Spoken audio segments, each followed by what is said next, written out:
So my work is in gravitational wave data analysis, with my background being in data science. I also have a background in theoretical physics, but my expertise lie in data science and tackling gravitational wave data analysis from more of an AI and data science perspective. So my PhD thesis is titled Deep Learning for Modeling and Separating Gravitational Wave Signals, Glitches and Noise.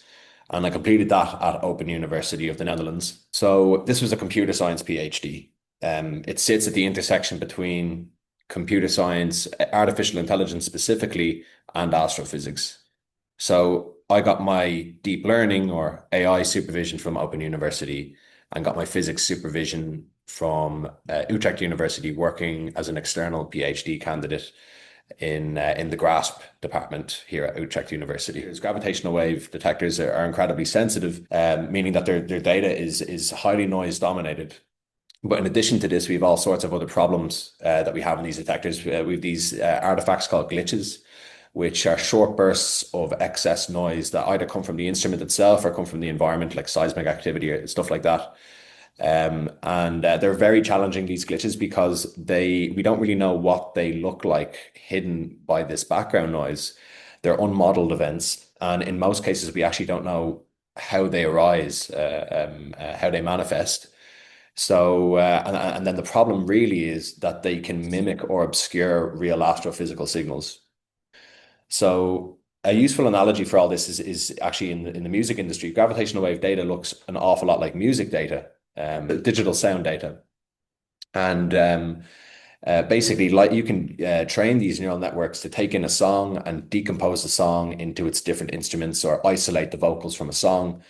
And my research involves developing these type of music architectures for the challenges in gravitational wave data analysis. And basically, we are designing these neural networks, instead of separating into different instruments like guitar, drums, and bass guitar, we're separating this song of gravitational wave data components into signals, glitches, and background noise. My thesis basically aims to leverage that type of technology to remove these glitches which can contaminate the data, and make it easier for physicists to analyze the signals that are of astrophysical in origin.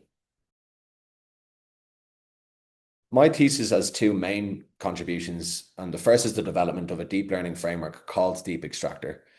And Deep Extractor is basically designed to reconstruct and separate any excess power, signal, or glitch from the gravitational wave background noise to make clear what is hidden by that background noise. And we show that we're able to recover signals and glitches better than the state-of-the-art approach that is used to do this in terms of being able to reconstruct glitches, the traditional statistical approach. We can oftentimes surpass that in its performance, but the key finding is that we surpass it in terms of speed.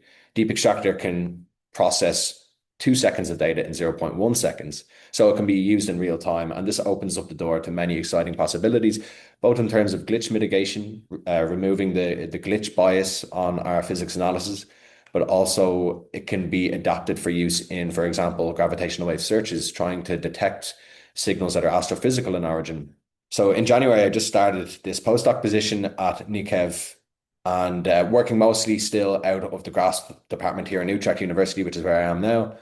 And I have the opportunity to further develop this research into user-friendly tools, which is my first task, which I'm actively researching right now.